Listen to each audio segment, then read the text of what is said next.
Hello, beautiful moms and entrepreneurs. My name is Sharice Walker, and I'm your host of the Unbreakable Mompreneurs podcast. This is a place where we come together to learn, grow, and inspire. So sit back, relax, and let's get started.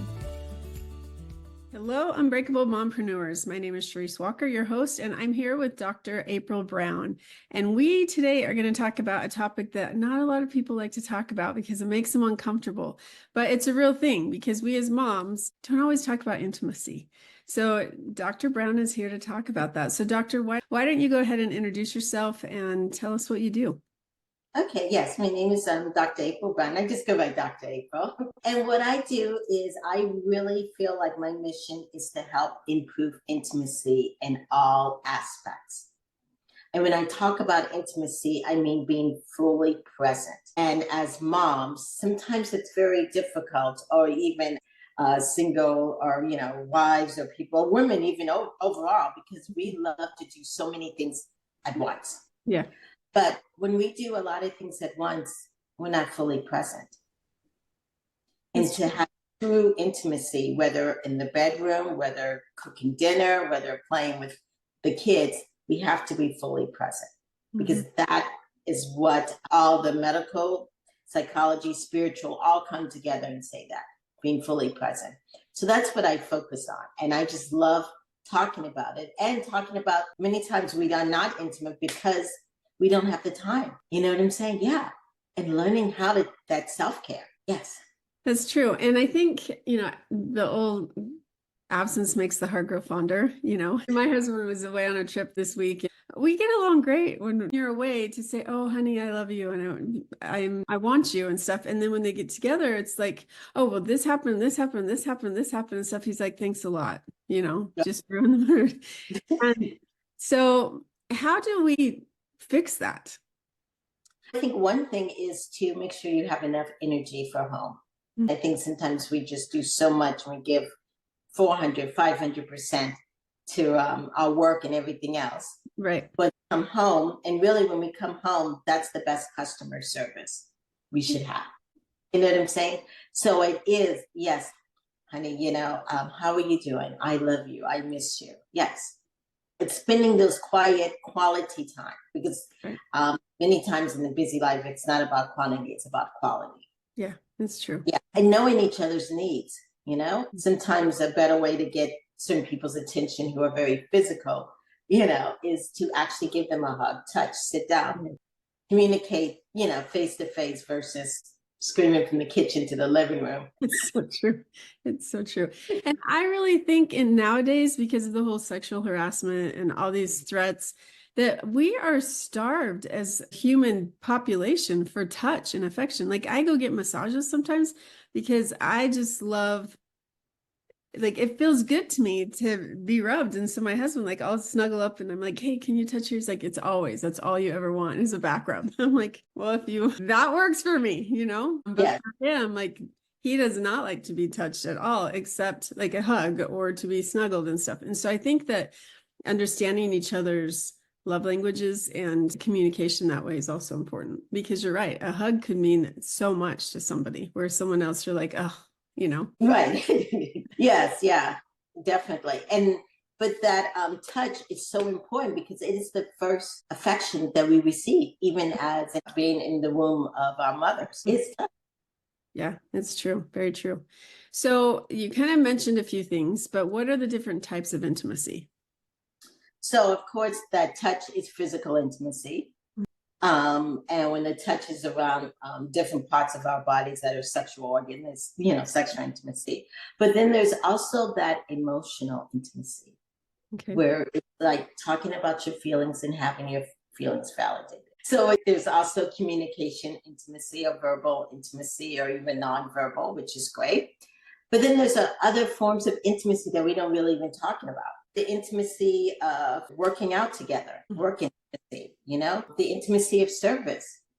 A couple go and do charitable acts. There's intimate connections that you have with your children playing. There's also play intimacy. There's a variety of humor, godly, laughing, going to a comedy show, or me and my partner, we do a lot of improv, going to see art. that aesthetic intimacy of being out in nature, doing a climb, Right. you know? And I think that that's the thing is it's time, right? It's spending time with each other. Right. It's my husband and I, he usually likes to go to bed pretty quickly because it takes him a while to fall asleep. And I'm the type that if my head hits the pillow, I'll be out. And Right. so there's one night that I don't know, he showed me something on his phone and we started laughing and then we started scrolling. We were busting a gut for probably 3 hours because of all these different things. And I think part of it was we were tired, but my daughter was in the other room. She's like, "What was going on last night? You guys were just cracking up so much." And that was a fun night. And we, Right. just And that was laughing. intimate night. Yeah. Yeah, it really was a fun night. Okay, so for the people who have lost connection with each other, and this is something I talk about in my book, that like I'm divorced and my ex-husband and I, we still talk, we still get along. And I always talk about as long as it's on the surface, it's a great relationship. If we have to go deep, that's where we have issues. And so we keep our relationship on the surface because we don't need to go deep anymore. But I'm the type of person that we spent 15 years together. We have 4 kids together. So I owe it to my children to get along with him and to make it work. That's my belief. Now, I understand that people had it really, really horrible and they ended it really horrible. And so that's a tough thing. But I think with the lost connection, what can a couple do if they just feel like, you know what, I'm not feeling it anymore? Mm. Number one is their belief system of what they feel that their inner spirit is telling them. Okay. Yes, yes, yes. So the other intimacy that I didn't even talk about yet is that self-intimacy. Mm-hmm. You know what I'm saying? Connecting with yourself and saying to yourself, and even spending time with it, it's meditating, praying, what do I truly want to do, and that kind of stuff. Okay. Mm-hmm. And let's say it is, you feel called that I really need to try, or we need to try to make it work. Okay. Then it's really whether you see a therapist or not, but it's finding a safe time, because many times we're not truly that we've lost that connection is because we don't feel safe. You know what I'm saying? Yeah. And it's finding a safe space to bridge that gap. I like that a lot because I think that people don't really take the time. I think sometimes when you're feeling upset with somebody or you're not, they would rather just retract than be vulnerable because they're afraid of what either they'll be validated, which would be awesome. Rarely is that happening because the other person, because the way that you presented it, usually they become defensive. Right. So let me just not talk about it. And the more you start, I feel like it's these building blocks, the more and more you start to build and build and build. Now you have a wall. I had someone really, really close to me. They were separated for almost a year. And one of them came to the other person. I mean, let's talk about humility, and said, I love you. I will do anything and everything to make this work. You've messed up. I've messed up. I don't care. Let's just put it behind us and let's just talk and let's get along. And I really thought that marriage was over for a long, long time. But the fact that one person, because I think that the other person is waiting for him to say, no, I love you, and to come to him. Somebody has to be the vulnerable. Right. And now, I mean, they're together. They've been together for years now after that. And it's such an inspiration. Yeah, one person took the time and did some self-intimacy. Yeah. Because sometimes when people disconnect, it's because something got triggered. Mm-hmm. You know what I'm saying? And many times we operate based on what we saw in childhood or the hurt inner child. Yeah. So when you learn to heal that inner child, you're much able to be fully present to deal with the issues at hand. Right. Then isn't it true also that you have women and men have different ages where their sex drives are higher or lower, right? I think women, is it women are more as they get older and men are younger, or correct me if I'm wrong? Yeah, that's part of it. Part of it. Okay. But the other thing with the sex drive is that the body keeps score. Okay. So remember, that means that the body remembers every touch. Right. Okay, so trauma does that. The thing is, some of us, when we're stressed, we're an accelerator. We want more touch. You know what I'm saying? Yeah, I want more intimacy. Others, when they're stressed, please, I don't want to be touched. Yeah, knowing if your partner is an accelerator or breaker is also important. And as women, you're right that sometimes later on in life, 30s, 40s, it's high sex, but also it takes a little bit longer to warm up our bodies. Mm-hmm. You know, so when you're, 20, it's like that. So man, yes, it takes like more than 20 minutes. Yeah. And then of course, as women, we don't like the same stuff. Right. Yes. Yes. Yeah, you can't do the same way. Yeah. They can have their pork chop and beans every single night for dinner, and the woman's like, let's try this. Let's try this. That's so funny. That's funny. All right. So if someone's lost a desire for sex or energy, they feel like they don't have anything, what is your recommendation? One is self-intimacy. Okay. I think many times we feel like the man should know our bodies. You know what I'm saying? They should know. Yeah. But in reality, it's our responsibility to know our bodies so we can teach them. Okay. Okay. So, and being comfortable in our bodies. Mm-hmm. Like some women can't even look at themselves naked. And I think you need to be able to do that. You know what I'm saying? And be comfortable, because when you're intimate, if you're thinking about, oh my gosh, I don't want to see my belly, this gray hair, I should have done this. But if you think it's stupid stuff, you've left the scene. Because you're so self-conscious. Yeah. Yeah. So that's one thing. Like I said before, you do need energy. Wait, say that again. Like I said before, you need energy. So you can't just give out everything and come home empty, exhausted, and feel like, oh my gosh, he's ready to go. The third thing, of course, is we're emotional beings. Mm-hmm. So overall, men are very visual. Mm-hmm. So sometimes they feel like, oh my gosh, I worked out. Why isn't she like? But if any men are listening, it's that emotional piece. That's what you want. You know what I'm saying? If you go and help out with the kids, do all the dishes, the back rub, yes. She's like, wow, yeah, I do notice those abs now. But before she couldn't. Yeah. Yeah. And oh my gosh, that's so true, because especially if the guy, like, guys, listen up if you're listening, because if the guy does something he normally doesn't like to do, here's an example. Again, my husband's going to hate me, but he hates to do the dishes. Like, and when I say pots and pans, like, he'll do the dishes in the dishwasher, no problem, no questions asked. He's happy to do that. But a pot and a pan that takes you like 2 or 3 minutes to, not even that, to wash, it's overwhelming. He hates that. So if he were to do that for me, that to me sends a huge message that, honey, I love you so much that I don't want you to have to do it. So I'm going to take care of it for you. Wow. That's one less thing that I can check off my list that's done. Right. Now and that's your aroused. Yeah. It's the secrets of women. Because you always say, oh, let's talk about the secrets of men. No, there's secrets of women too. Yes. Off the plate that they have overloaded from Thanksgiving dinner of tasks to do. Yeah, definitely. Yeah. So you mentioned vacation counseling. Can you expand on what that means? Oh, vacation counseling is my couples retreats. Mm-hmm. We do one couple at a time. So couples come here to Florida and we have them stay in a vacation rental.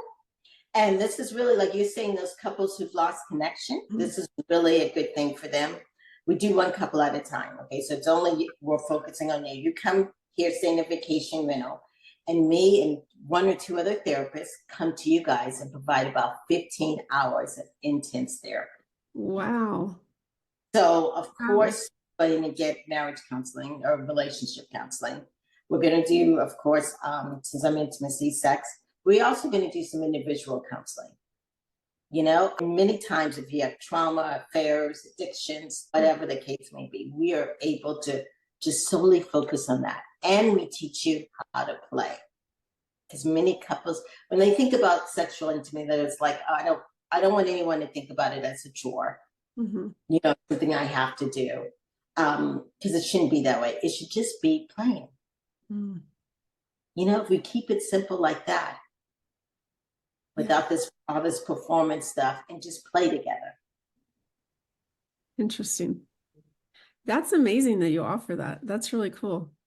So how many people, like, when somebody comes to you and they're in trauma and they're in crises, when they leave, can you describe the change that happens with them? Yeah, you can actually see it when they first come. In many of these places, they have couches in the gate. They're sitting on opposite ends of the couch. Maybe the husband's upset they're not having sex, but there's also been some emotional stuff going on. Yeah. And so they're very distant, and they're very defensive in criticism and all that. Okay. And we're able to, my job, honestly, as a therapist, I see my job is to help you guys see each other. That is my job. Wow. And so first I have to have you see yourself. So we work on that. And then I can help you see the other person and vice versa. So by the end, then they're laughing, we're joking, we're taking pictures, we're hugging, we're sometimes on the beach because we do a lot of these ceremonies on the beach. Yeah, they're like, wow, they are relaxed. And the thing about vacation counseling is all that trauma and drama that we had to go through, they leave it there and they don't ever have to address that anymore because we heal that. Have you had couples that have come back just because that, they've gone through it once and then they come back, or no? Yes, after maybe 3 or 4 years, they want to come back and do some more discussions or talk. Maybe their kids are at an older, because we do also talk about kids and all this other stuff. Yeah. And the adjustments there, or what other things they can tweak. Because if you come back, then we can also tweak more in the sense of sexual intimacy and different things you can do to spice that up and all that kind of stuff. So, yeah. So how did you get into this? How did I get into this? Yes. I think it was my higher power. It's inspired me to counseling a little bit different. And with retreats or intensives, we have more time. So it's because I do a lot of hour-long counseling sessions, but you only have an hour. But when you actually have time, like the whole day with the couple, and we can play, I don't just sit you on the couch and do therapy all day. That's kind of boring. You get Legos out, color. We go through a whole bunch of different things. Yeah. And to see that change, it's remarkable. I love that. Yeah. How long have you been doing this? That part, I've been doing that for like 5-6 years now. We're 98% effective. Wow. Yes. So I'm really, really proud of that in that aspect. That's crazy. Because I've been to counseling with my first husband and my second husband, because it's hard to transition when you have kids and so forth. So we try to be proactive. But both of them, I'll just be honest, both times when we've gone to a counselor, some of those counselors, they either say, why are you here? Like, you guys, there's no hope. So how do you find a counselor that is effective, I guess is the word? Because sometimes we've gone to ones and their own, meaning the counselor's own stuff comes out. And so she one of them told him, because she was bitter and angry toward men. So she basically was like, this guy's a loser. He's horrible. You just need to move on. And then told my kids to do certain things that I was appalled, because those are not our values. And I was absolutely angry about it. And so how do you choose somebody that isn't like that they don't use your time as their counseling session? Because I find that so often. Right. One of the things that I'm a Gottman certified therapist. And one thing, Gottman, G-O-T-T, I do like about the Gottman method is there's an assessment that goes over about 98 aspects of a relationship. And if a person really, if they're Gottman certified or whatever, they know how to use the assessment, that really helps, keeps it focused on the couple, but it's also no finger pointing. You understand what I'm saying? So that's one thing. The other aspect is, of course, you want a therapist that aligns with your belief system. You know what I'm saying? So I'm looking at their profile and seeing if they believe in what you believe in some aspect, but also interviewing counselors. Really, when you're in a therapeutic room, whether it's a couple or whatever, the counselor is supposed to step in your shoes and come from that perspective. We're not supposed to put our own stuff in there. Yeah, and if you feel like you're not connecting, of course, then you don't continue to spend your money, go somewhere else. Because I know I'm not for everybody, and not everybody's for me. So. And I think that that's something that, I mean, you seem amazing. So I definitely want to talk to you off camera, but I just want people to know that exactly that sometimes don't give up, because we then we fired that one and we went to another lady and she saved our marriage. And so I really do think that there's a time, there's a place, and there's a person for everybody. And that like in my book that I wrote, the Before the I Do, that it is so vital that people spend, in my opinion, some of them spend 20, 30, $100,000 on a wedding. And a couple months later, a couple years later, they're like, it's not for me. See you later. And had they taken the time to spend money on counseling to save their marriage, it probably would work, And again, I'm not talking about the abusive. I'm not talking about that. I'm just talking about if you're going to spend as much time and energy and money trying to save your marriage as you did planning your marriage, Right. Do premarital counseling. Yeah. Yeah, to work out issues prior, even to make sure you are all, compatible in some aspect. Because when I do couples counseling, one thing I don't want to ever change is people's value system. Right. Yeah. And I'll say that. I say, yeah, I can help you compromise and stuff, but I'm not going to change your value system. So sometimes that happens in a relationship where a couple gets together. I mean, I have a variety of them. And and one of them, their value system has changed. You know what I'm saying? They believe in open relationships, a variety of stuff. Yeah. And so what you don't want to do is change your value, because you change your value system, you change you. Mm-hmm. And then you wake up and you don't even know you. Yeah. Mm-hmm. And what I don't want, what people don't realize, is you have children watching. Yeah. And that's how you develop relationships. I think of themselves. Yeah. So, yeah. And that was my biggest concern too. And why I think my kids are screwed up, because they watched, and unfortunately, one of us, not me, like tried to manipulate where your mom has done this or your mom has done that. It's not fair to the child, and the child is watching everything. And so now they're afraid to commit to marriage because of what happened between my first husband and I. And so I'm like, you guys, you got to get some help with that. You have to get some counseling. And gratefully they are. So, and I did it right after the divorce as well. But yes, the children are watching. And I always think, do I want my 19-year-old daughter or my 19-year-old son to either treat their soon to be or their perspective that way, or do they want to be treated that way? And if the answer is no, then why are you still in this relationship? Right. Exactly. And if you're going through a relationship or a divorce and you do have a partner who is, and you feel like maybe abusive or whatever the case may be, it is so much better, and I've been there, not to say anything negative about the spouse, other parent. Yeah. No sense in saying the kid will figure it out. Yeah. You know what I'm saying? I never said anything negative about our daughter and father, but I never said anything negative about him. Yeah. But as she grew older, now she's an adult, she's figuring it out. You know what I'm saying? Yeah. And sometimes I'm a sounding board, and sometimes I say, you need to go talk to a therapist about this, because I no longer speak to her father. But yeah, I didn't add baggage to her. You know what I'm saying? Yep. No, and it is hard. It is hard, but that is a huge piece of advice, is because they're 50% you and they're 50% him. And I've become very, very frustrated at times, and I've said things that I probably shouldn't have, because it's not fair to the child, and they can see it themselves. And when I say that, I've validated their feelings, and I shouldn't have probably agreed with them. So it's a learning curve. It's a learning experience. None of us grew up thinking, I mean, I always thought I'd have this lasting marriage. I would have been 30 years next month had I still been in it. And so it's hard to admit that, okay, I wasn't successful in that. But at the same time, you also have to make sure that you're still true to yourself and authentic. Right. And also have gratitude. Yeah. Mm-hmm. You know what I'm saying? I would do it all over just to get my daughter. I know. I actually, my father-in-law, I love him. He's like one of the most kind and caring men. When the marriage ended, he's like, marriage cost me X amount of money. And because he's a very financial money person. Yeah. I just turned to him and I said, and you have 4 wonderful, beautiful grandchildren to show for it. Wasn't it worth it? He never said another word.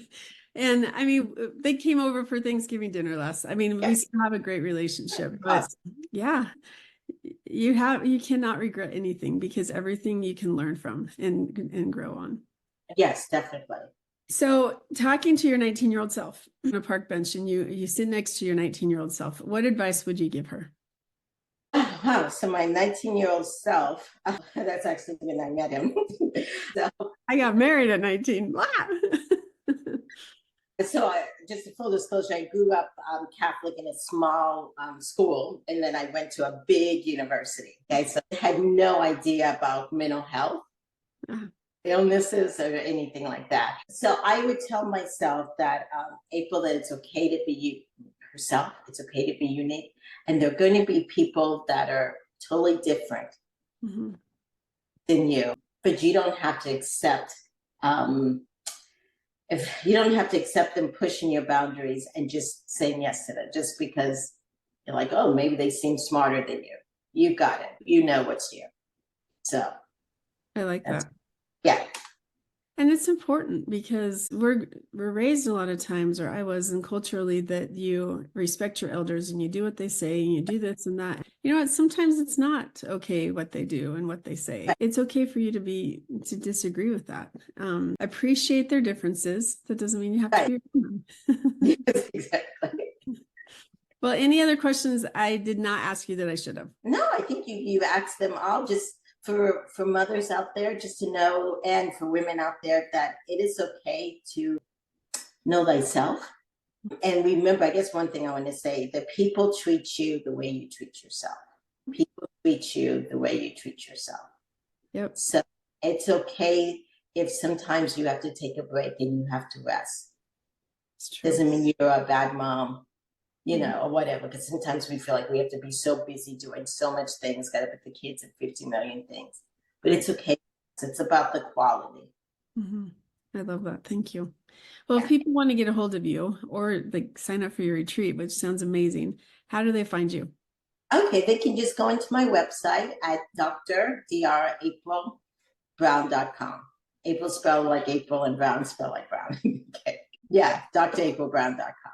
And how often do you do these retreats? At least once a month I try to. So we can usually work around you guys' schedule. Okay. Yeah. All right. Well, Dr. April, thank you so much for coming on. Intimacy is an important part of our lives. And the fact that you're willing to dedicate your life to help people, especially married couples, I just commend you for that. So thank you. Well, thank you so much for having me on. I appreciate it.